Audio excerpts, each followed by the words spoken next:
And olsun səhərə, and olsun sakitləşən gecəyə. Rəbbin nə səni tərk etmişdi, nə də sənə acığı tutmuşdu. Həqiqətən, axirət sənə dünya həyatından daha xeyirlidir. Şübhəsiz ki, Rəbbin sənə nemət bəxş edəcək, sən də razı qalacaqsan. Məyər O, səni yetim çağında qoruyub sığınacaq vermədimi? Səni çaşqın olduğun halda doğru yola yönəltmədimi?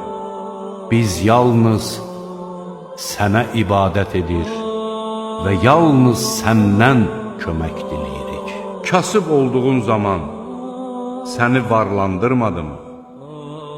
Elə isə yetimə xor baxma, səndən kömək diləyəni qovma və Rəbbinin nemətindən danış.